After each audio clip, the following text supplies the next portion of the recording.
დღეს მინდა ვისაუბროთ ძალიან მნიშვნელოვან თემაზე, თვითშეფასების როლზე სწავლების პროცესში და როგორ შეგვიძლია მისი გაძლიერება სხვადასხვა სტრატეგიის გამოყენებით.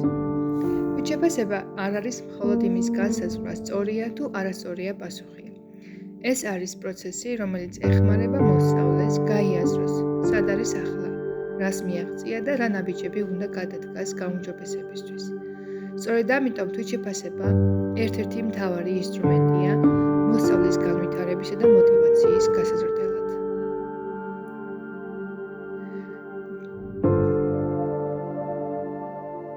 გაკვეთილზე თვითშეფასების გასაძლიერებლად შეგვიძლია გამოვიყენოთ სხვადასხვა სტრატეგია. მაგალითად, ვიცი, მინდა ვიცოდე, გავიგე, ეხმარება მოსწავლეს საკუთარი პროგრესის დანახვაში.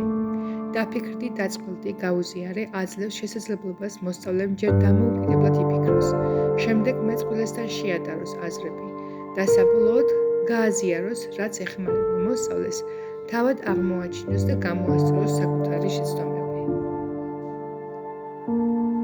ძალიან ეფექტური სტრატეგიაა ასევე სხვებისთვის მასალის ახსნა, ანუ სწავლა სწავლებით. როდესაც მოსწავლე ცდილობს აუხსნას თემა თანაკლასელს, ის არ იმეორებს უბრალოდ ინფორმაციას. ის იწყებს ცოდნის გადამუშავებას, ალაგებს ინფორმაციას ლოგიკურად, იყენებს მაგალითებს და ცდილობს მარტივად და გასაგებად გადმოსცეს თემა.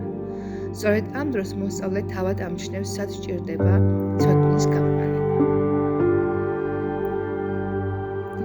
ასევე ძალიან ძლიერი ინსტრუმენტია საკუთარი ნაშრომის შეფასება წინასწარ განსაზღვრული კრიტერიუმების მიხედვით.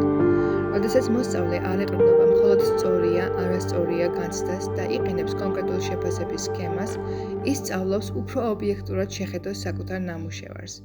ეს პროცესი ავითარებს პასუხისმგებლობას, სიზუსტეს და ეხმარება მოსწავლეს გაიგოს, რას ნიშნავს ხარისხიანი შესრულება.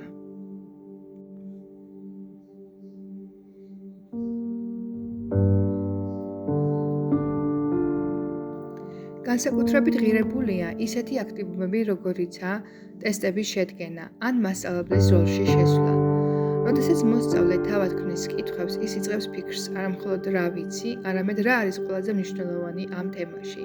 ეს აძლიერებს კრიტიკულ აზროვნებას და ეხმარება მასალის სტრუქტურის უკეთ გააზრებაში.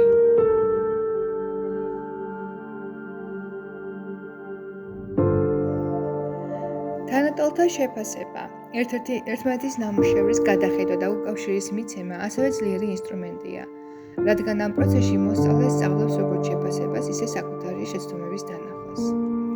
ამ პროცესს დიდი მნიშვნელობა აქვს, ვინაიდან თვითშეფასების სტრატეგიები პირდაპირ მოქმედებს მოტივაციაზე.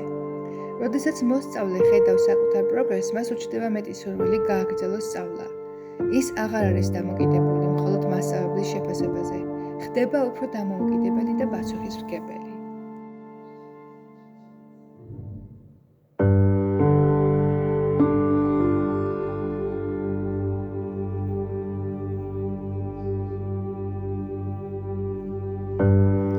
გარდა ამისა, თვითშეფასება ამცირებს შფოთვას და შეცდომის შიშს.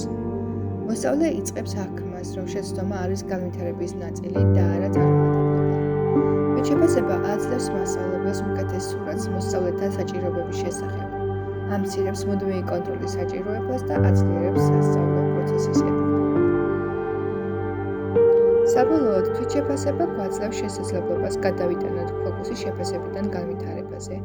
რა ქულა მივიღე კითხვიდან, როგორ გავაუმჯობესო ჩემი ცოდნა კითხვამდე და სწორედ აქ იწყება ნამდვილი სწავლა.